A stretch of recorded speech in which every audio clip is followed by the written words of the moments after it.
एक सोम स्वामी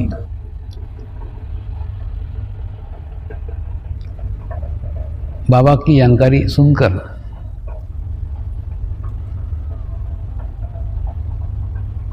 मिलने की इच्छा से शिरडी आए थे।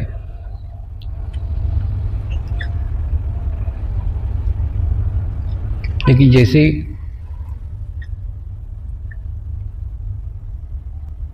द्वारका माई के पास पहुंचे तो वहां ध्वजा लगी हुई थी।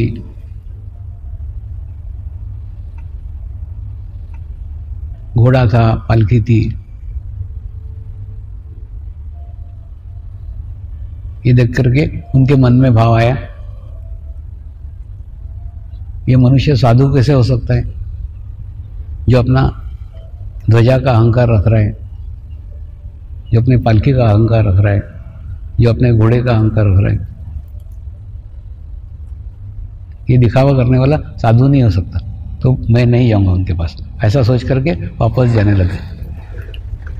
तो उतने में एक साईं भक्त ने कहा, अब यहां तक आ ही गए हो तो एक बार मिल के जाओ ना,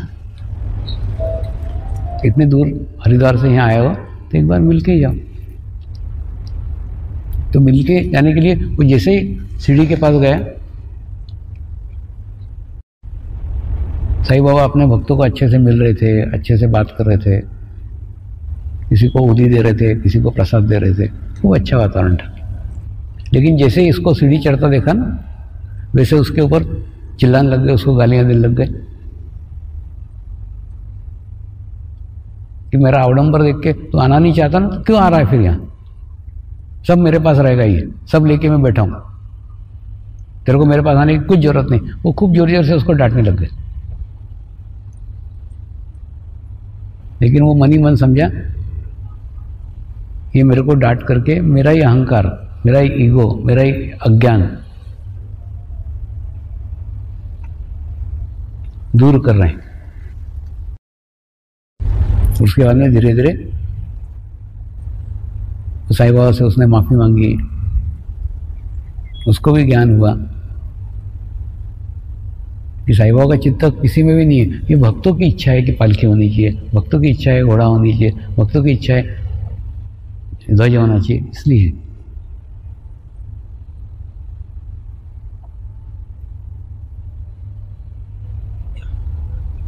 एक बार इस मार्ग में आने के बाद में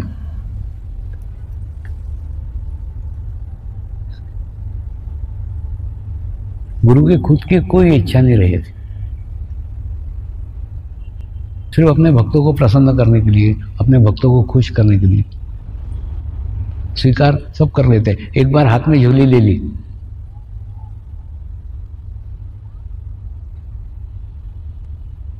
कि झोली में क्या डाल रहे हैं, वो कुछ नहीं देते, सब स्वीकार है, सब लेते हैं, सब ग्रहण करते हैं।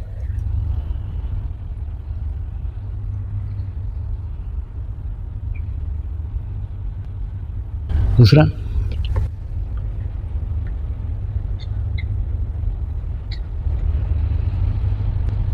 हमारा चित्त न सदैव पाइप पे नहीं होना चाहिए, पाइप से बहने वाले भीतर के चैतन्य पे होना चाहिए। पाइप अगर प्लास्टिक का होगा तो फटेगा, पाइप अगर लोहे का होगा उसको जंग लगेगा। प्लास्टिक या कपड़े का होगा तो वो भी फटेगा। यानी जिस चीज का भी पाइप बना हो, उसके दोष वो पाइप में आएंगे ही। ठीक उसी प्रकार से प्रत्येक गुरु के अंदर कुछ ना कुछ शारीरिक दोष रहते हैं। अब आपका चित्त उन दोषों की तरफ मत देखो, अंदर से बहते हुए चैतन्य की तरफ देखो, वाइब्रेशंस की तरफ देखो। तो चैतन्य समान है, चैतन्य एक है। इसलिए कई बार आपने देखा होगा किसी संत को पागल ठाकुर कहा है, किसी संत को पागल फकीर कहा है। लोग कुछ भी बोलते थे उसका आवरण देख करके। अंदर से बहने वाला चैतन्य एक ही है, समान है, एक ही। कई है, कई संत ऐसे हैं जिनके पास में जाओगे तो गंदी गंदी गालियां देंगे। आपके मन में आएगा ये कोई संत है, कितनी गंदी गंदी गाली दे रहे, लेकिन वो उनका आवरण है। किसी संत के पास जाओगे पत्थर उठा के मारेंगे, हालांकि उन्होंने मारा हुआ पत्थर आज तक किसी को लगा नहीं है। क्यों? वो उनका तरीका है, उन प्रकार है। तो ऐसा कोई तो भी आवरण प्रत्येक संत ने कुछ ना कुछ ओढ़ के रखा रहता है। उधर ध्यान मत दो।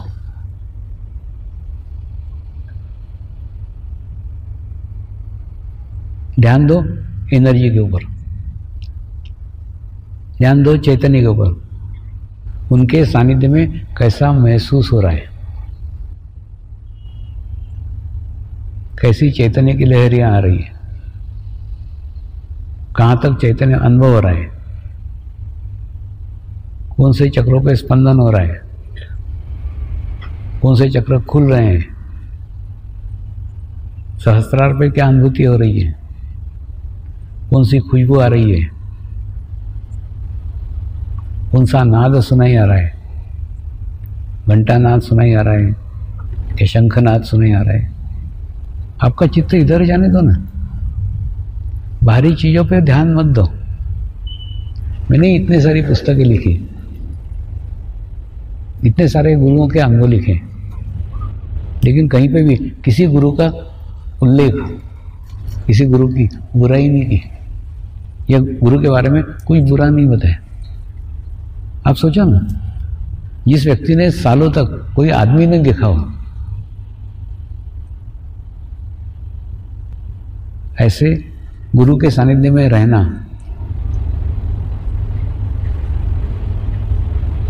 केवल रहना नहीं, उनसे सीखना, उनसे ग्रहण करना कितना कठिन होगा।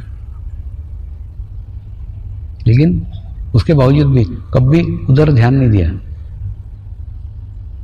तो इसलिए गुरु सानिध्य में अनुभव करो। गुरु देखने की चीज नहीं है, गुरु अनुभव करने की चीज है। क्या अनुभव हो रहा है, उसकी अनुभूतियां संग्रह करो, उसके सानिध्य को इन्वर्ट करने का कोशिश करो, अंतर्मुखी करने का कोशिश करो। गुरु सानिध्य में का उपयोग, सही इस्तेमाल, सही उपयोग अंतर्मुखी करने के लिए ही है। मैं किसी भी गुरु के साथ रहा, किसी भी गुरु के सानिध्य में रहा, सदैव उनके ऊर्जा का, उनके एनर्जी का यूज, उपयोग भीतर के गुरु को जागरूक करने के लिए किया। तो महसूस होता ही नहीं था कि कोई वो गुरु अलग है और ये गुरु अलग। कुछ नहीं, एक ही चैतन्य का प्रवाह, एकदम धारा प्रवाह चलते रहता था। कोई बदलाव, कोई चेंज, कुछ नहीं, समान है, एक सा है। केवल हम ही अज्ञानी हैं जो बाहरी रंग रूप को, बाहरी चेहरे मोहरे को देख करके गच्चा खा जाते हैं।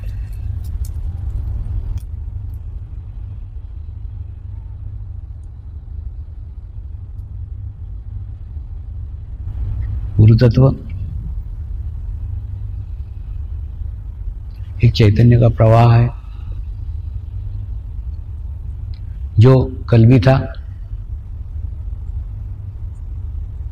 जो आज भी है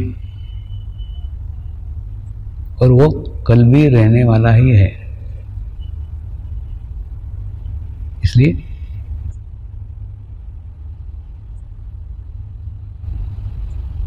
परमात्मा को समझो। परमात्मा यानी विश्व चेतना, परमात्मा कोई शरीर नहीं हो सकता, क्योंकि कोई शरीर ऐसा नहीं है जो कल भी था, आज भी है और कल भी रहेगा। कोई शरीर नहीं है, सब शरीर नाशवान है। एक बार थियोसॉफिकल सोसाइटी में मैं अंग्रेजों को समझा रहा था कि प्रत्येक व्यक्ति, प्रत्येक जिसको हम परमात्मा कहते हैं, उसने कभी नहीं कहा कि मैं परमात्मा हूं, मैं परमेश्वर हूं। किसी ने नहीं कहा। क्यों? क्योंकि प्रत्येक जानता था ना कि परमेश्वर कोई शरीर हो ही नहीं सकता, परमेश्वर मैं हो सकता है। एक अंग्रेज ने कहा, श्री कृष्ण ने कहा है ना गीता में कि मैं परमात्मा हूं। मैंने बोला पहली बात तो श्री कृष्ण ने गीता लिखी नहीं, गीता लिखी वेद व्यास ने, और वेद व्यास कृष्ण के भक्त थे, इसलिए उन्होंने उसको परमात्मा माना। एक्चुअली परमात्मा कोई है ही नहीं, परमात्मा एक चेतना है, चैतन्य शक्ति है, वो जिसके बेहतर से बहती है, हम उसको परमात्मा कहना प्रारंभ कर देते हैं। होता है ना, हमारा आदत है, नल आया नल आया बोलते हैं। नल कभी आता है क्या? नल तो वहीं रहता है, उसमें से पानी आता है, लेकिन हमारी आदत है पानी को हम महत्व नहीं देते, हम नल को महत्व देते हैं। नल आया करते हैं, नल नहीं आता, पानी आता है। उसी प्रकार से हम परमात्मा परमात्मा उस शरीर को कहना चालू, शरीर थोड़ी परमात्मा है। शरीर इतना शुद्ध है, इतना पवित्र है, इतना निखालस है, इतना खाली है कि उसमें से परमात्मा बह रहा है। परमात्मा एक शक्ति है, परमात्मा एक व्यक्ति नहीं है, कोई शरीर नहीं है। और परमात्मा के माध्यम समय के अनुसार बार बार बदलते रहते हैं। कभी इस शरीर से बहता है, कभी उस शरीर से बहता है, हर दफे बदलते रहते हैं। परमात्मा परिवर्तनशील है। तो पहले आत्म साक्षात्कार के पहले ये चीज समझना खूब जरूरी है। और परमात्मा का ऐसा कोई रूप है क्या ये जगमान्य हो कि उस रूप को सब लोग मानते हैं? नहीं, कोई किसी को मानता है, कोई किसी को मानता है। पत्नी एक को भगवान मानती है, पति एक को भगवान मानता है। अरे बाबा, जैसे एक मिट्टी का ढेर है, उस मिट्टी के ढेर में से एक व्यक्ति ने कृष्ण की प्रतिमा बनाई, एक ने बुद्ध की प्रतिमा बनाई, एक ने जीसस की प्रतिमा बनाई, एक ने महावीर की प्रतिमा बनाई। मिट्टी में से मूर्ति का निर्माण करने के लिए हाथ की आवश्यकता है। हाथों के द्वारा तुम उसको आकार दे सकते हो, तुम उसको रूप दे सकते हो, बाकी है वो मिट्टी। और सब मूर्तियों को मिट्टी में डाल दो तो मिट्टी हो गई। उसी प्रकार से चित्त से हम परमात्मा का निर्माण करते हैं, परमेश्वर का निर्माण करते हैं। ये परमेश्वर, ये परमेश्वर, ये परमेश्वर।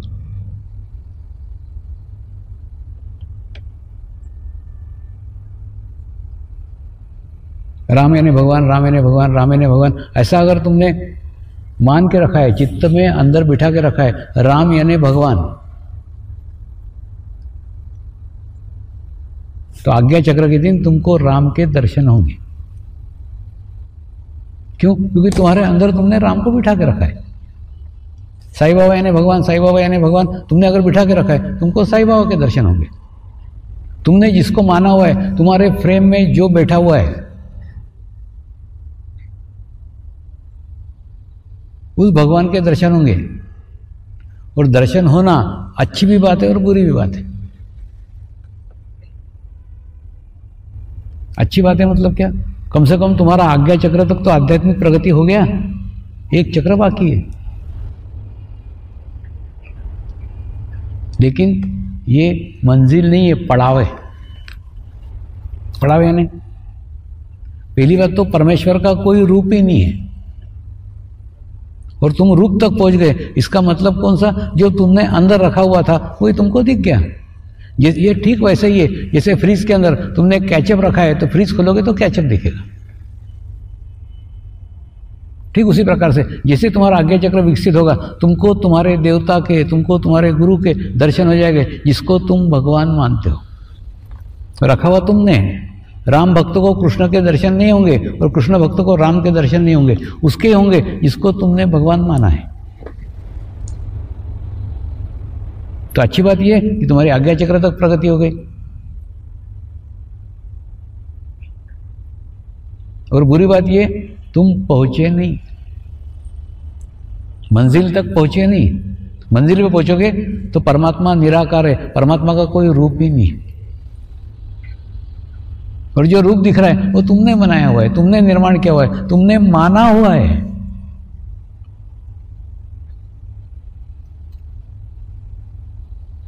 सहस्त्रार पे पहुंचने के बाद में कोई कुछ भी नहीं दिखेगा, कोई अनुभूति नहीं होगी, कोई अनुभव नहीं होगा, कोई रूप नहीं दिखेगा।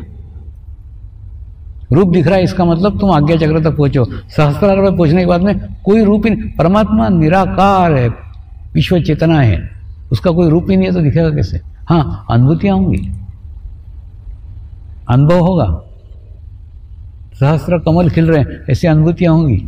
घंटा नाद सुने आएगा, शंख नाद सुने आएगा, चंदन की खुशबू आएगी, गुलाब की खुशबू आएगी, अनुभूतियां होंगी, सुंदर सुंदर अनुभूतियां होंगी। ब्रह्मनाद सुने आएगा, लेकिन दिखेगा नहीं, दिखने की प्रक्रिया से ऊपर चले गए। तो परमात्मा यानी विश्व चेतना, वो विश्व चेतना आपके भीतर है। उसी विश्व चेतना से जैसे आपका संपर्क स्थापित होता है वैसे आप निराकार के अनुभव लेना प्रारंभ कर देते। तो पहले समझ लो, परमात्मा यानी विश्व चेतना, दूसरा है धर्म। धर्म यानी हिंदू धर्म, मुस्लिम धर्म, क्रिश्चियन धर्म। मैं ये बाहरी धर्म की बात नहीं कर रहा हूं, ये तो उपासना पद्धति है। धर्म यानी एक मनुष्य धर्म, आत्मधर्म। संत ज्ञानेश्वर ने कहा है ना, आत्मधर्म, आत्मधर्म की बात कर रहा हूं। सब मनुष्यों का एक ही धर्म है ना, हम मनुष्य के पिल्ले हैं, हम मनुष्य हैं, यह हमारा पहला धर्म है।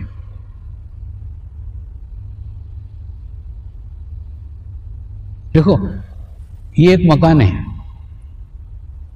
इस मकान तक पहुंचने की ये अलग अलग सीढ़ियां हैं, ये सीढ़ी है, ये सीढ़ी, ये सीढ़ी, ये सीढ़ी, अलग अलग सीढ़ियां हैं। और हमारी मजबूरी है कि हमको किसी ना किसी सीढ़ी पे पैदा होना ही पड़ता है। मैं एक सीढ़ी पे पैदा हुआ हूं, आप एक सीढ़ी पे पैदा हुए। हो सकता है तुम्हारी सीढ़ी अलग है, मेरी सीढ़ी अलग है, लेकिन सब सीढ़ियां पहुंचती यहीं पे हैं। और यहां पे पहुंचने के बाद में सीढ़ी का कोई महत्व नहीं रह जाता। जहां धर्म की समाप्ति होती है वहां परमात्मा की शुरुआत होती है। यहां पहुंचने के बाद में सबका मालिक एक। यहां पहुंचने के बाद में केवल एक ही वाक्य है। साईं बाबा ने एक आपको इशारा दिया है, सबका मालिक एक। सबका मालिक एक यानी परमेश्वर एक है, परमात्मा एक है। ये कौन बोल सकता है? जो यहां पहुंचा है वो बोल सकता है, रास्ते वाला नहीं बोलेगा। सीढ़ी पे बैठा हुआ आदमी सीढ़ी की बात करेगा, मकान की बात नहीं करेगा। मकान में पहुंचा हुआ आदमी मकान की बात कर सकता है।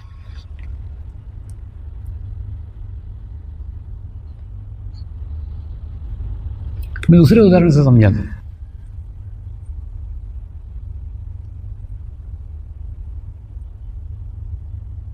हम सब गोवा जाने को निकले हैं। कोई रेलवे से जा रहा है, कोई बस से जा रहा है, कोई कार से जा रहा है, कोई प्लेन से जा रहा है, कोई पानी के जहाज से जा रहा है। हम सब लोग गोवा के आश्रम में पहुंच गए। पहुंच जाने के बाद में तू कैसे आया, मैं कैसे आया, इसको कोई मायना नहीं। पहुंच गए, पहुंचने के बाद में खत्म हो गया। ठीक उसी प्रकार से ये सीढ़ियां हैं, उपासना पद्धति सीढ़ियां हैं। एक बार परमात्मा की प्राप्ति हो गई, फिर क्या मायना है तू कौन से सीढ़ी से आया, मैं कौन से सीढ़ी से आया। हमारे गुरु बोलते थे जो हर जन्म के साथ धर्म बदलता है, उस धर्म को क्या महत्व देने का।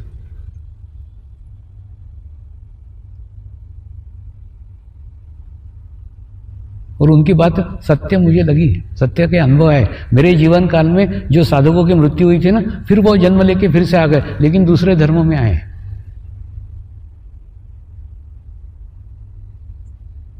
और जन्म लेने की खूब जिज्ञासा थी। स्वामी के जीवन काल में ही दूसरी बार जन्म लेने का है, फिर से आ गए फटाक से। उनको मालूम था कि बुढ़ापा में आत्म साक्षात्कार लेके साधना करने को समय नहीं है।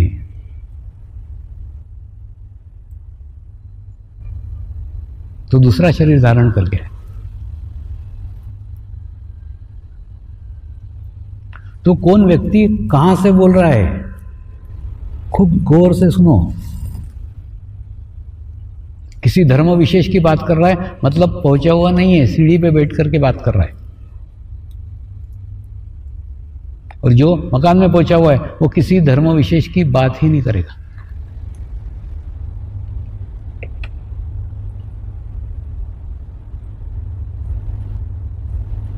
सबका मालिक एक है, ये बात वही कह सकता है जो मकान तक पहुंचा हुआ है।